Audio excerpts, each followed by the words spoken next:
Defense without authority. Those who insist that government is necessary often raise the issue of defense and protection, claiming that society without government would mean that anyone could do anything, there'd be no standards of behavior, no rules, no consequences for those who choose to commit theft or murder, and that society would therefore collapse into constant violence and mayhem. Such concerns, however, are based on a profound misunderstanding of human nature and what government is and what it is not. Defending against aggressors requires no special authority, no legislation, no law, and no law enforcers. Defensive force is inherently justified regardless of who does it and regardless of what any law says. And having a formal organization, an organized means of providing such defense for a community, also does not require government or law. Each individual has the right to defend himself or defend someone else. He may choose to hire someone else to provide defense services, either because he is physically unable to defend himself or just because he would rather pay someone else to do it. And if a number of people choose to pay to have an organization of trained fighters with the weapons, vehicles, buildings, and other resources they need to defend an entire town, the people have that right as well. At this point, most believers in government will protest saying that all government is, or will protest saying that's all government is, but that is not the case. And this is where the difference becomes apparent. When an individual does not have the right to do what no group of people, no matter how large, has any right to do, is to hire someone else, individual or group, to do something which any average individual does not have the right to do. They cannot rightfully hire someone to commit robbery, even if they call it taxation, because the average individual has no right to steal. They cannot rightfully hire someone to spy on and forcibly control the choices and behaviors of their neighbors, even if they call it regulation. Those in a stateless society would feel justified in hiring someone to use force only in very limited ways and in the very limited situations in which every individual has the right to use force to defend against aggressors. In contrast, most of what the so-called protectors in government do is commit acts of aggression, not defend against them. Some of what is now classified as police work, in fact, all of what the police do that is actually legitimate, noble, righteous, and helpful to society would exist without the authority myth. Investigating wrongdoing and apprehending actual criminals, meaning people who harm others, not merely people who disobey politicians, would continue without the authority myth as something that almost everyone would want and would be willing to pay for. This is demonstrated by the fact that there are already private detectives and private security companies in addition to the protection services of government that everyone is forced to fund. There would be only one difference, though it is a major difference. Those doing the job of investigating and protecting in the absence of the authority superstition would always be viewed as having exactly the same rights as everyone else. While presumably they would be better equipped and better qualified to do their jobs than the average citizen, their actions would be judged by the same moral standards that the actions of anyone else who would be judged, which is not at all the case without so-called law enforcers. Private protection providers would also judge their own actions not by whether some authority had told them to do something or whether their actions were deemed legal by government, but by whether those actions, in their own personal view, were inherently justified. Not only would an excuse of just following orders not convince the general public, but the agents themselves could not, even in their own minds, use such an excuse to evade responsibility for their actions because no one would be claiming to have an authority over them. Non-authoritarian police, if they would even be called that, would be viewed very differently than government agents are now. They would not be seen to have the right to do anything that any other person did not have the right to do. They could only go places, question people, use force, or do anything else in situations where anyone else would be justified in doing the same thing. As a result, the average person would have no reason to feel any nervousness or self-conscious in their presence, as most people now do in the presence of law enforcers. People would feel no moral obligation to submit to questioning or searches or anything else requested by private protectors than they would if some stranger on the street made such requests. And if a private protector became abusive or even violent, his victim would have the right to respond the same way he would if anyone else was behaving that way. More importantly, the individual who resisted aggression from a private protector would have the support of his neighbors if he did so, because his neighbors would not be imagining any obligation to bow to someone because of any badge or any law. The best check against a defense organization becoming corrupt or out of control is the ability of consumers to simply stop paying. Obviously, no one wants to pay for some gang to oppress him, but most people also do not want to pay a gang to oppress someone else either. As much as the average person wants to see thieves and murderers caught and stopped, he also wants to see to it that the innocent are not harmed. If the customers of some private protection company discovered that their protectors were harassing and assaulting innocent people, the type of behavior they were hired to prevent, the customer base would instantly disappear and the thugs would be out of business.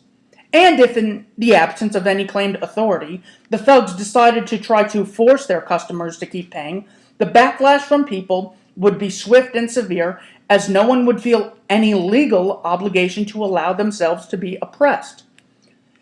A non-authoritarian protection system would also lack another particularly ludicrous aspect of nearly all government forms of defense. It is standard not only for governments to force people to fund defense schemes, but to refuse to even tell the people what all they are funding. The U.S. government, and in particular the CIA, though many other agencies also engage in secret operations, has spent decades and trillions of dollars, much of which still remains unaccounted for, on operations its customers, the American people, are prohibited from knowing about. Indeed, anyone who tried to tell the American people what they all are funding would be imprisoned or worse for causing a breach of national security. With nearly unlimited power, nearly unlimited funds, and permission to do all of its deeds in secret, it is utterly absurd to imagine that the military and the CIA would only do useful, righteous things. Indeed, more and more the American people are learning that the CIA has for decades engaged in drug running and gun running, torture, assassination, buying influence with foreign governments, installing puppet dictators, and all sorts of other destructive and evil practices. Even President Harry Truman, who created the CIA, later stated that he never would have done so if he had known it would become the American Gestapo.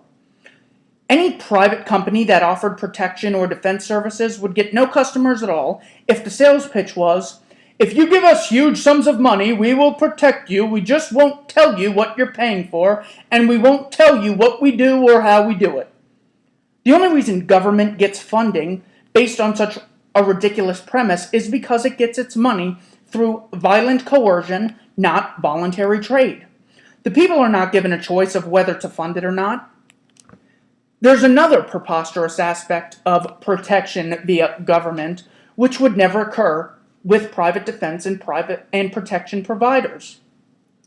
Under the guise of gun control and weapons laws, authoritarian regimes often forcibly prevent the people from being able to defend themselves while making the ridiculous claim that it is being done for the safety of the very people being disarmed.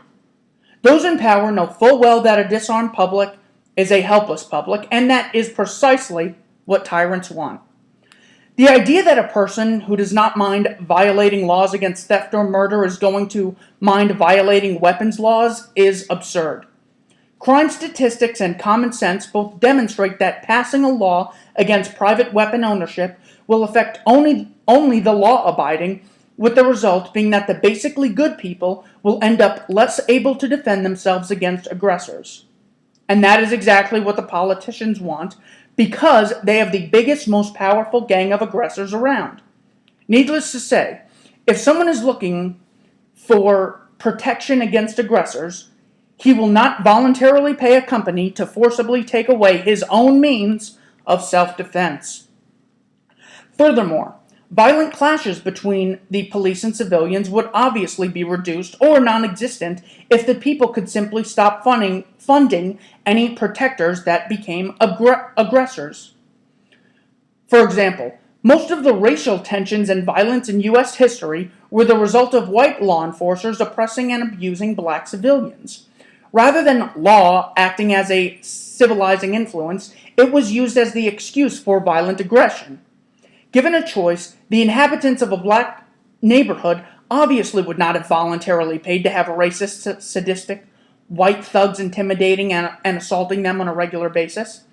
Many other violent clashes in the U.S. and elsewhere have also been the result of people upset with what their ruling class was doing to them.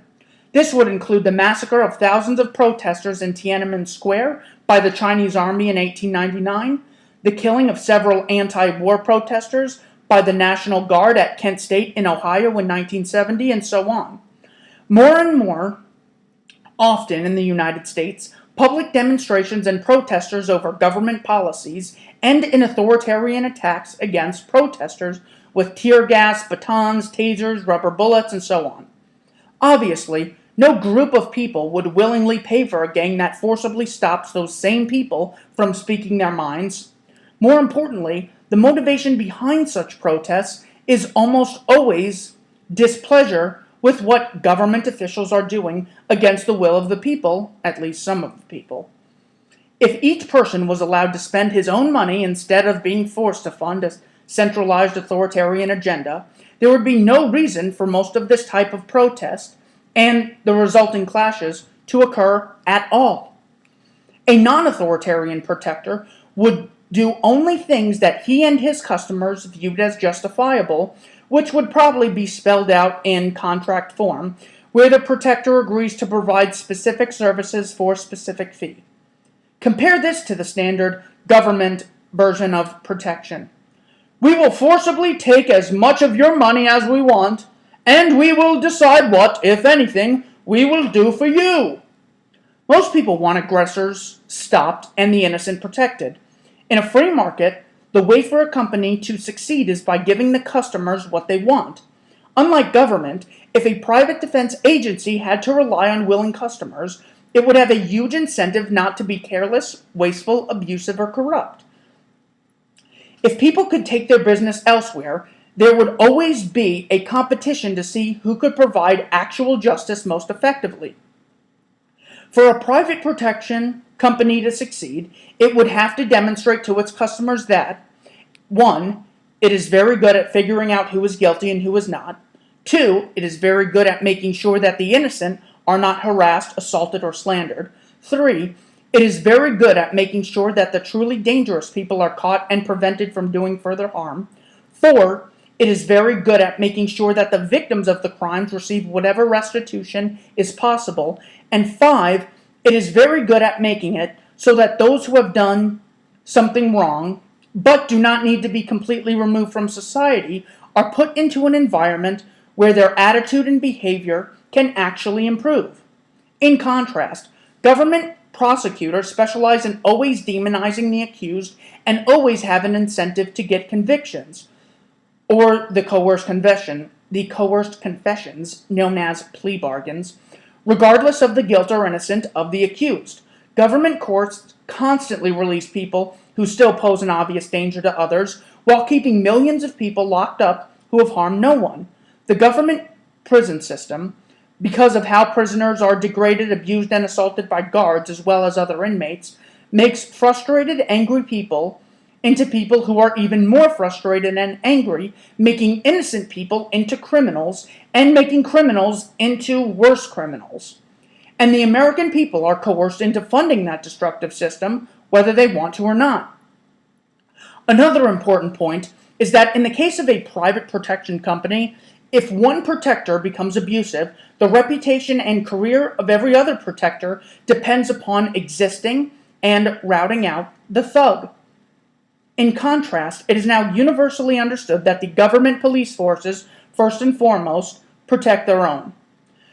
When one cop is caught doing something corrupt, illegal, or violent, almost without exception, all of the other cops will help to cover it up or defend it.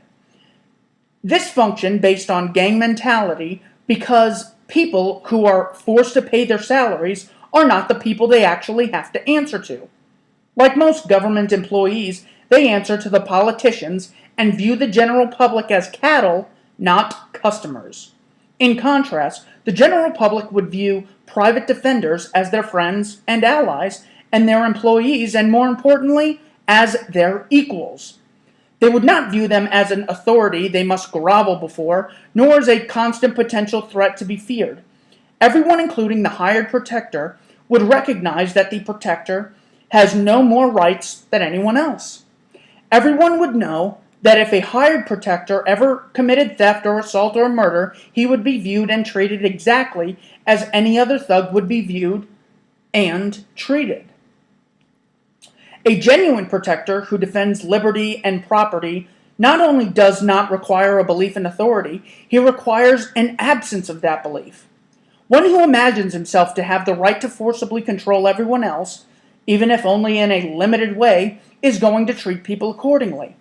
The law enforcer who hands out tickets for obscure infractions, detains and interrogates people without just cause, and seems always looking for a reason to interfere with people's daily lives is not a protector and deserves no respect or cooperation. A non-authoritarian protector, on the other hand, would be nothing more than a normal human being with the same rights as everyone else, though perhaps more often armed and better trained in physical combat than most.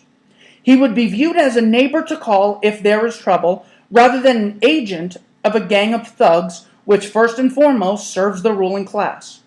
And the job of protector, absent any special authority, power, or status, would mainly attract those who truly want to protect the innocent, but would not attract those who merely want the chance to exercise power and control over others, a human shortcoming which the job of modern law enforcement feeds. This is not to say that private protectors would never do anything wrong. They would still be human, capable of bad judgment, negligence, and even malicious intent, just like everyone else. However, they would not have any legal permission to do wrong, and would have no system, no law, no authority which they could blame for their actions, or which they could hide behind to avoid the wrath of their victims. If they ever acted as aggressors, retribution against them would be certain and swift. In a population that has given up the superstition of authority, any group of protectors which decided to become a group of extortionists, thugs, and tyrants would not be voted against or sued or complained about to some authority. They would be shot. The only thing that allows for the prolonged, widespread oppression of any armed populace is the belief in authority among the victims of oppression. Without that, it is impossible to subdue or dominate them for long.